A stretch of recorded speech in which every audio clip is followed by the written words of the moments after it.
Hola, les habla José Luis Mendoza, soy el investigador y director del Centro Latinoamericano de Investigaciones sobre Internet, que por sus siglas en español lo conocemos como CRISI, CLISI, CRISI. Y bueno, entre otras actividades, este año tuvimos una presentación que el día de hoy quiero compartir con ustedes en el Mozilla Festival de este año que estamos cursando. Y conversamos un poco sobre el derecho al autor y la inteligencia artificial como una amenaza de una brecha mayor. Y esto porque comenzamos a hacer algunas consideraciones sobre, bueno, aquí un poco las instituciones que nos apoyaron en esta presentación de este año en el festival, el Centro Latinoamericano, Creative Commons Venezuela y el bufete legal MMD y Asociados. Les comentaba que empezamos un poco a hacernos preguntas sobre la brecha que ya existe. Cuando hablamos de brecha, hablamos de ese espacio que existe o esa separación que existe entre una clase social y otra clase social. La brecha puede ser medida o estudiada desde distintos enfoques, desde distintos puntos de vista. Podemos tener, por ejemplo, una brecha salarial que existe, es una realidad, lamentable, pero es real. Ojalá y estamos trabajando para que deje de serlo, pero el día de hoy existe una brecha salarial entre las mujeres y los hombres. Es decir, las mujeres y los hombres que hacen exactamente el mismo trabajo, las mismas funciones, en las mismas condiciones, las mujeres ganan menos que los hombres. Entonces ahí hay una brecha salarial, hay un espacio entre un grupo y otro, en este caso medido o estudiado desde el punto de vista de salario. Así también vamos a encontrar otras brechas sociales, que es cuando, por ejemplo, un grupo de individuos no accede a una serie de derechos o beneficios o condiciones donde puedan ejercer su vida y realizar sus derechos humanos, ya sea por discriminación de algún tipo, por racismo, por temas políticos, etcétera. Entonces, existen esas brechas, lamentables todas ellas, y cada una de ellas seguramente con grupos organizados trabajando para disminuirlas al menos, pero siempre está latente el riesgo de que sean mayores, de que se hagan más grandes, de que exista un espacio mayor. Y eso es lo que nosotros quisimos abordar. Es posible que esa brecha que existe entre privilegiados y menos privilegiados, hablando en un contexto globalizado, hablando de países o de sociedades, pero de todo el mundo, ya no solamente de un país o una región, se haga mayor a medida de que se implemente cada vez más la inteligencia artificial. Es posible que esa brecha crezca por implicaciones que tienen que ver con el derecho al autor o el copyright, como el sistema anglosajón lo denomina, el copyleft, que defendemos algunos, como un sistema alterno que también se utiliza, por supuesto que sí, que tiene sus ventajas y ya vamos a ver más adelante, y todo aquello que está relacionado.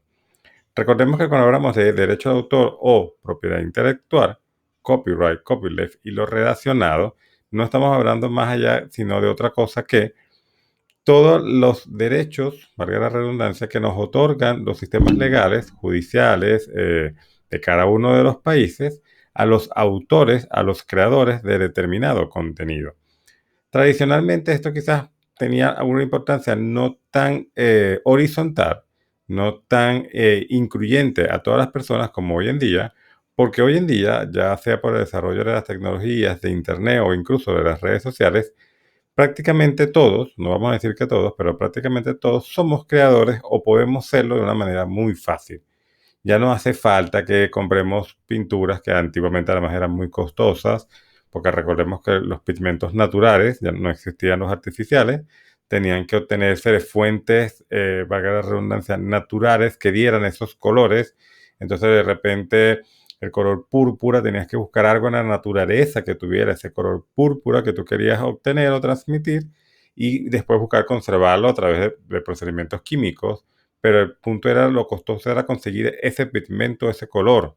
Por eso que, por ejemplo, el azul rey es un pigmento muy costoso porque en la naturaleza no existía o no existe aún hoy en día fácilmente, de manera natural, el pigmento azul rey. Entonces, obtenerlo era costoso y eso hacía que la pintura fuera costosa. Entonces, ser creador en ese entorno económicamente era poco accesible porque yo tenía que adquirir, comprar todos estos pigmentos, el lienzo, además tener el tiempo y el espacio para dedicarme a estos pinceles, etcétera, etcétera, etcétera. Hoy en día es mucho más accesible, al menos desde el punto de vista económico. No estamos hablando acá, por supuesto, de un nivel de calidad artística o si cualquier persona en su cuarto pueda o no pueda hacer una obra a nivel de Leonardo da Vinci. No es el tema que estamos conversando el día de hoy, sino que hablamos que como el copyright o el copyleft o el derecho al autor o la propiedad intelectual hoy en día es un tema mucho más horizontal, porque existen muchos más creadores, sabiéndolo o sin saberlo. Si ustedes escriben un blog, por ejemplo, ustedes son creadores, pasan a ser los autores de ese texto, de esa propiedad intelectual, de esa obra que está reposada en ese soporte tecnológico que denominamos blog. Y seguramente no tuvieron que hacer mayores gastos porque ya tenían el computador. Y aquí siempre me gusta hacer un paréntesis. A veces damos por sentado todos los beneficios que tenemos, pero es bueno recordar que cerca de la mitad de la población mundial no tiene acceso a Internet, para entender un poco también los contextos globalizados en que nos movemos. Pensamos a veces, todo el mundo tiene Internet, todo el mundo tiene una conexión. Mira, de la población mundial, estamos hablando de más de 6 mil millones de habitantes, la mitad no tiene acceso a Internet. Y cuando hablamos de acceso a Internet, no digo ya ni siquiera una conexión Wi-Fi en sus casas o un equipo computador propio, es que no pueden llegar prestado a un café o a un local donde se alquila el servicio de Internet o a un teléfono con conexión móvil, sino que sencillamente no tienen ese tipo de contacto con la tecnología por su entorno económico, por su entorno social. Entonces, allí ya vemos que no es tan transversal como quisiéramos ese acceso a Internet. Número uno. Y número dos, que dentro del 50% que sí tenemos acceso, porque evidentemente ustedes que me ven y yo que estoy aquí siendo grabado, sí tenemos acceso a Internet. Dentro de ese 50%, no todo el acceso es igual. Más allá, más acá de la calidad tecnológica del acceso, hay personas que tienen acceso solamente en redes de trabajo, entonces cuando están en sus sitios de trabajo o estudio, hay personas que tienen acceso solamente cuando están en la casa de un familiar que les permite el acceso, etcétera. ¿Ok? Entonces, eso siempre me gusta recordarlo porque a veces podemos caer en la fantasía de que todos tenemos igual acceso a la tecnología y no es así. Pero volviendo al punto, una vez dentro de este contexto de individuos que sí tienen acceso y hacen uso de las tecnologías de Internet y, por ejemplo, publican en redes sociales, tienen un blog, tienen un podcast, o inclusive, porque a veces ustedes dirán, pero es que yo no publico nada, yo lo que hago es hacer comentarios, me gusta. Esos comentarios que hacemos dentro de una red social también tienen una propiedad intelectual. También tienen un derecho al autor, también están protegidos por el copyright, el copyleft o cualquiera de los sistemas, pues al fin y al cabo son distintos sistemas, de administrar, de cuidar esa propiedad intelectual. ¿Ok? Entonces, todos estamos de alguna u otra forma, gracias a la tecnología, inmiscuidos en este tema, de alguna forma nos toca a todos.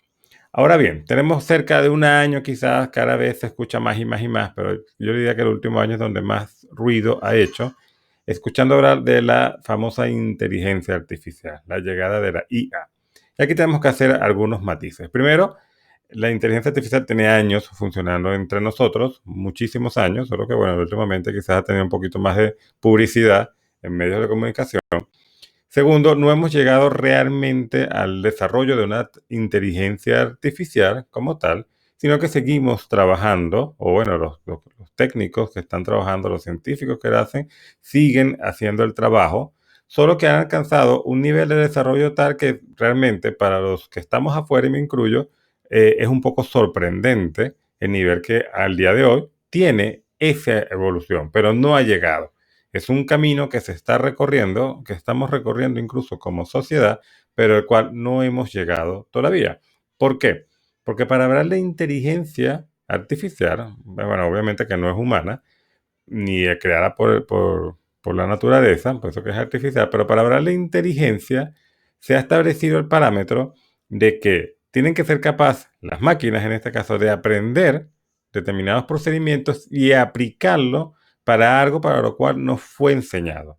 Es decir, yo hoy por hoy puedo, con la tecnología que tenemos como sociedad, enseñar a una máquina a hacer dibujos, a pintar, a hacer gráficos, semejantes quizás a una fotografía, etcétera, según lo que yo la programe.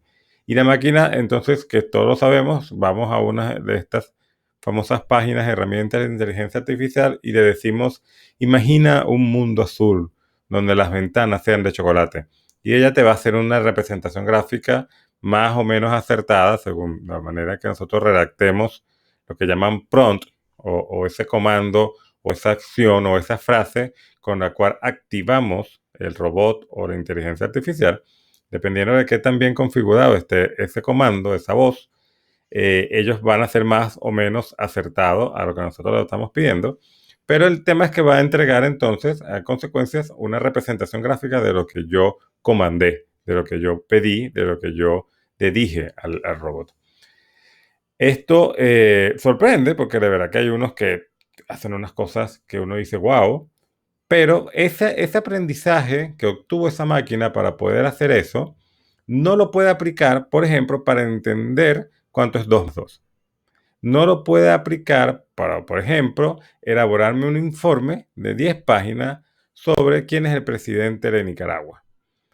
Sencillamente ella aplica un conocimiento para el cual fue programado y en el área en que fue programada. No puede aplicarlo a otra cosa. Entonces, por eso no podemos hablar todavía de inteligencia.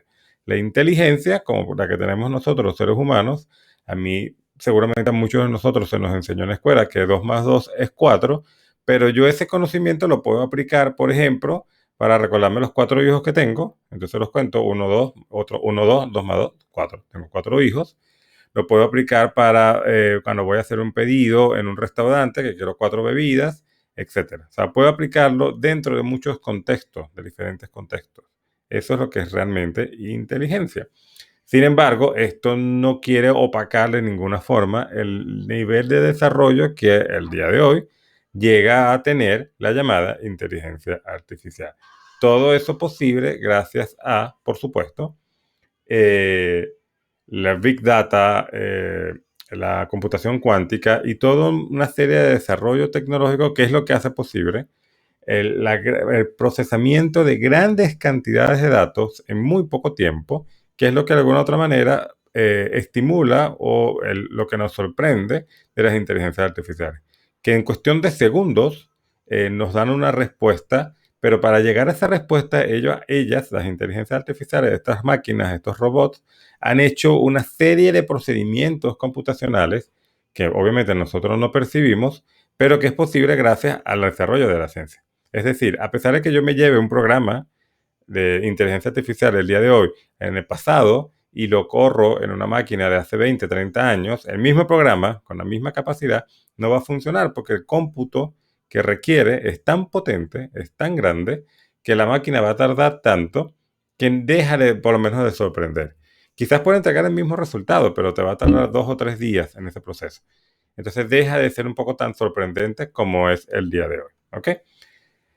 Desde el punto de vista de los activistas, investigadores que venimos trabajando este tipo de temas tecnológicos desde hace muchos años, el hecho del uso que se le está dando hoy por hoy a la inteligencia artificial lo percibimos un poco como la pérdida de un posible mejor lugar.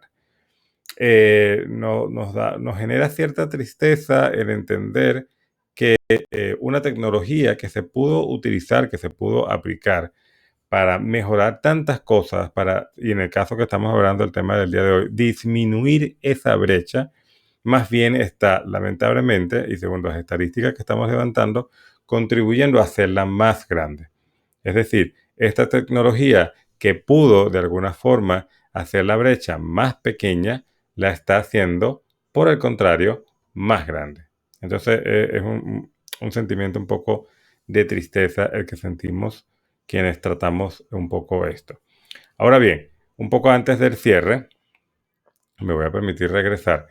Decíamos y comentábamos que la estadística que estamos estudiando, que estamos levantando, demuestra que, primero, ya algunos investigadores desde el punto de vista económico decían que la generación o concentración de capitales, de dinero, se está dando en aquellas economías que de alguna u otra forma administran de una manera más eficiente su capital intelectual. ya no es solamente la mano de obra. El comunismo, aquellas personas que crean esa teoría, se levantó como teoría económica en un mundo donde ellos veían que la posesión de la industrialización, de la parte industrial, de la transformación de materiales, era de alguna u otra manera la que concentraba las economías. Entonces, el sector de la población, o incluso de los países a nivel mundial, donde solamente se suministraban los recursos necesarios para la gran maquinaria industrial, muy seguramente se llevaba la menor parte del pastel. Aquellas economías, sectores donde solamente se suministraba la mano de obra, muy seguramente se llevaba la menor parte del pastel, pero aquellos que controlaban el proceso de transformación, que es la industria en sí misma, se llevaban la mayor parte de toda la producción mundial, del beneficio de la producción mundial. Eso ellos no pudieron ver un poco más allá, porque bueno, obviamente tenían su limitante histórica. Se fue evolucionando al hecho de que ya ni siquiera tienes que ser dueño de las industrias. Tienes que ser sencillamente dueño de las patentes o de la propiedad intelectual que permiten que esas industrias funcionen. ¿Ok? Ya no tienes que ser el gran conglomerado con muchos recursos que monta empresas, construye empresas, galpones, contrata mano de obra, implementa maquinaria. No, si tú eres el inventor de la maquinaria y la sabes proteger, puedes estar tranquilamente en tu oficina en cualquier país del mundo y vas a obtener una buena parte del pastel, inclusive la mayor si ponemos a tener en cuenta la inversión que hubo detrás de ella. ¿Ok? Por eso es que Estados Unidos, Francia y Alemania son los países donde hay más registro y más actividad de propiedad intelectual. No es en vano ese hecho. ¿Ok?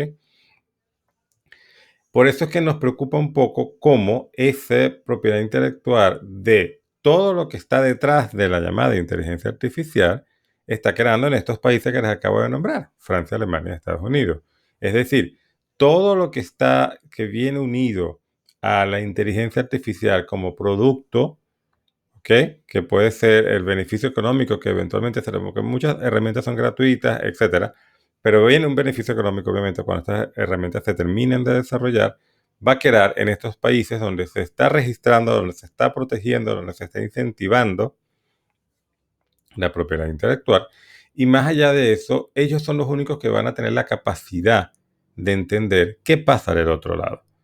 Entonces, unas herramientas que se están utilizando de manera global, que van a generar algún tipo de dependencia tecnológica, solamente van a ser capaces de ser administradas, susceptibles de ser de alguna otra forma intervenidas por unas pocas mentes, por unas pocas economías, por unos pocos individuos. Eso va a hacer acrecentar gigantescamente la brecha, porque no hay un acceso igualitario a la tecnología. Y no somos ilusos, no pretendemos que ese acceso a la tecnología se decrete por ley, ni mucho menos, sino que entendemos que ese acceso a la tecnología proviene de quien está desarrollando la tecnología. Y que aquellos que desarrollan la tecnología, pues evidentemente quieren un beneficio económico de ello y para ello necesitan un monopolio, que la propiedad intelectual no es otra cosa que un monopolio. ¿Ok? Solo que es un monopolio, correctamente entendido, es un monopolio que beneficia a las personas que invierten recursos, que invierten tecnología, que invierten capacidades en desarrollo de capital intelectual. Y me parece que está muy bien que una persona, un artista, un científico, un investigador obtenga un beneficio de aquello que él creó, pero lo que debiéramos quizás intentar, y esta es nuestra reflexión final, es que en todas las regiones se desarrolle o haya un desarrollo similar para que podamos tener al menos alternativas que nos permitan no estar tan distantes en términos de acceso a la tecnología. Es decir, si desarrollamos en Latinoamérica algún sistema de inteligencia artificial, que muy seguramente también termine desarrollando herramientas de pago, pero más asequible, esto permitiría que el día de mañana, cuando ya todos los países empiezan a explotar económicamente sus inteligencias artificiales, en Latinoamérica podamos tener una alternativa y no dependamos de un monopolio que venga solamente de las tres grandes potencias, 4, 5, 6 potencias mundiales, sino que tengamos también nuestro propio desarrollo. ¿Ok? Ojalá, por supuesto, existiera algún desarrollo que fuera por parte de la sociedad civil, por parte de algunas ONG, y esto permitiera un acceso inclusive gratuito a herramientas futuras de inteligencia artificial. pero son distintos escenarios. Yo me quedo con el primer paso, que hubiera un desarrollo local, ya no digo por país, pero por lo menos por región, para que esa brecha no se haga tan grande. Porque no se trata solamente de un tema de acceso económico, se trata incluso de un tema de acceso lingüístico, se trata también de un tema de acceso educativo, y el problema con las brechas es que tienden a hacerse cada vez más grandes. A medida que permanecen en el tiempo, tienden a hacerse más grandes porque crean estructura de permanencia. Entonces, una brecha tecnológica eventualmente se transforma en una brecha educativa, que eventualmente se transforma en una brecha de acceso, etcétera, etcétera, etcétera. Por eso es nuestra preocupación, que la compartíamos en el Mozilla Festival de este año, sobre cómo las inteligencias artificiales, a través de los sistemas de administración de propiedad intelectual, copyright, copyleft y cualquier otro, están haciendo ya de facto una brecha mayor entre los que más tienen y los que menos tienen a nivel mundial. Termino con mis coordenadas para cualquier contacto a futuro, y espero que por lo menos los haya hecho pensar un poco la presentación que les trae el día de hoy, y muchas gracias a los organizadores por el espacio para compartir esto.